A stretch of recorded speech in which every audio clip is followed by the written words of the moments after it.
Hi everyone, it's Alexis, and I am a level 2 occupational therapy student. And this week I'm going to be doing a series regarding the ALERT program. So, the ALERT program was developed by two occupational therapists, and it was designed to help, I guess, articulate and understand the inner experience of self regulation or how alert someone feels. The program is designed mostly for children. It was for ages 8 through 12, but it can be adapted for kiddos all the way to preschool, up into high school, as well as adults. This alert program focuses on the analogy of a car engine. So how does the car engine run basically? So the primary focus of this program is to monitor, maintain, and change the level of alertness so that it is more appropriate for a specific situation or task. Um, there are 3 stages to this program that I will be discussing in future videos, but in this video I will just be talking about the 8 key concepts of the alert program, and basically explaining what those things are. And then we're going to do a activity that's mostly going to be for the adults who participate in this program, who are going to be utilizing the program or teaching the program. So like I said, there's 3 stages of the alert program. So the first stage is identifying the engine speed. The second stage is experimenting with methods to change the engine speed.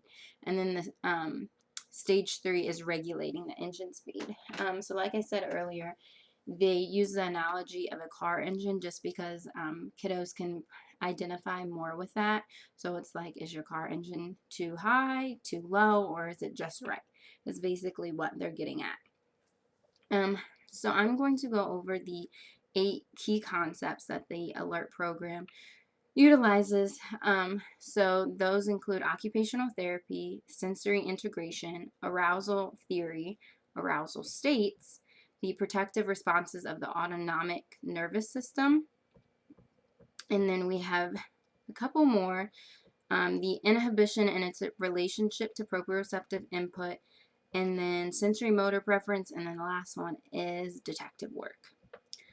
So we're gonna go back to like what occupational therapy is, and then I'm gonna also talk about each of the other key concepts.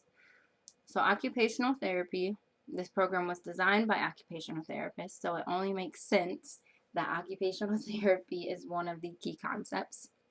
Um, so when you are utilizing this program, it's important that you know what occupational therapy is as a parent, as well as the kid knows what occupational therapy is and kind of what the role of the therapist is.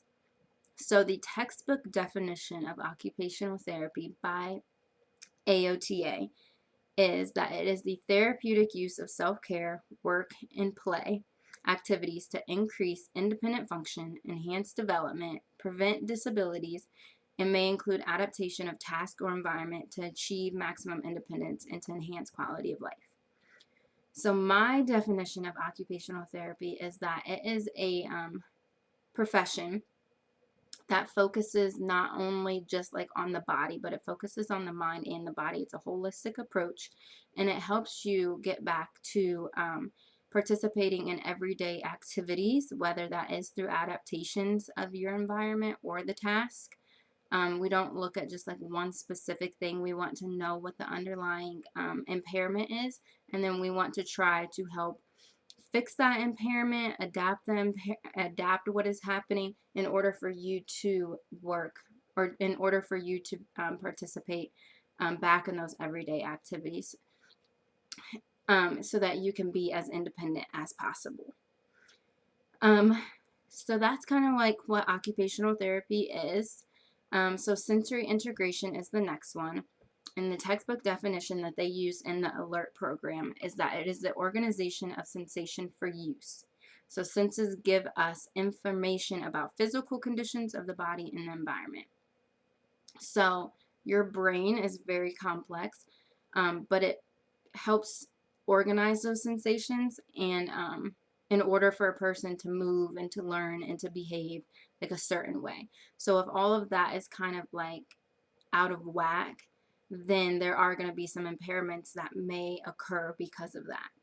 So as an occupational therapist, you can evaluate the different senses, and you can see if some senses, like, I guess you could see if some kiddos need more input for different senses or if they need less input, things like that. So you can also, when you do that, there is like a sensory profile that you can have parents, caregivers, teachers fill out for those kids, and that will kind of help you figure out like where they lie. If they have sensations that are lower than normal, higher than normal, at normal, things like that. So that's what sensory integration is. Then you have the arousal theory, or arousal, which is a state of the nervous system describing how alert one feels. So that ties into the next concept of arousal states. So this relates back to the car analogy of the engine being in high gear, low gear, or just right. So this program is specifically designed in order to help kids identify those different arousal states. If they are in a high gear, or like the red zone, if they are in a low gear, or if they're just right. The next concept is the protective responses of the autonomic nervous system. So this is when a kid could have sensory defensiveness, meaning that their nervous system is going to be overly sensitive to certain stimuli. So in that response, if the brain senses that, they're either going to have a flight response, a fright response, or a fight response. So the nervous system will automatically respond to protect the body if the brain's perception is that of danger. And then the next concept is inhibition and its relationship to proprioceptive input. So proprioceptive input is like that input on the muscles and the joints and the tendons. So how the book describes it is there are three major parts of the brain that deal with thinking, that deal with arousal, and then that deal with the proprioceptive input. So the cortex is responsible for thinking, the brainstem is responsible for how alert one can be, and then the cerebellum is responsible for the proprioceptive input from the muscles and the joints. So basically all three are going to work together to help, or all three are going to work together when it comes to like the arousal state. So for example, if you provide proprioceptive input, then the cerebellum is going to get that, and then it's going to send messages to the brainstem, and then that's going to help the body attain an optimal arousal state. So if you're not getting enough proprioceptive input, or you need more, then your arousal state may be off. So say someone is in high gear, they need proprioceptive input to kind of get them to that just right state. You could do some heavy work exercises that I've talked about in a previous video. You could do jumping jacks, you could do wall push-ups, you could do bear walks, crab walks, things like that. And then that proprioceptive input is going to then go to the brainstem, and then it's going to help get you back to the just right state. So there's two more concepts. The next one is sensory motor preference, and we're going to kind of talk about that in a later video, but that's just basically trying to figure out what input or strategy a student may prefer. So you may need, like I said, more proprioceptive input. Maybe you'd like to chew gum, that helps you. It's just their preference on what type of input they need. And then the last one is detective work. So that, how that was explained in the book was that everyone involved, parents, caregivers, teachers, occupational therapists, they all need to watch out for subtle cues for the student that indicate what type of sensory motor strategies are being used, and if they're working, if they're not working, things that could be changed. So everyone basically just has to be a detective to figure those things out. So for this video, the activity that I'm going to have you guys do, and then I will also put a link where you can find this checklist at in the comments, but it is called a sensory motor preference checklist, and it looks like this. So basically, in order to carry out the alert program, it's suggested that the adults figure out what sensory motor preferences they have, in order to help when a kid needs to identify their own levels and preferences. So I already started mine. So basically what you're going to do is you're going to put a check mark where next to the things that help you feel more productive, that feel more energized, more alert, things like that. So some of these may not apply to you at all. Some may apply to you. A lot of them may apply to you. So I already did some check marks myself. And so there's different sections. They have the oral motor input, the proprioceptive and vestibular input. They have a tactile input and a visual input, and then the auditory input. So like I said, there's all these different sensory motor like inputs and preferences that a kid may have.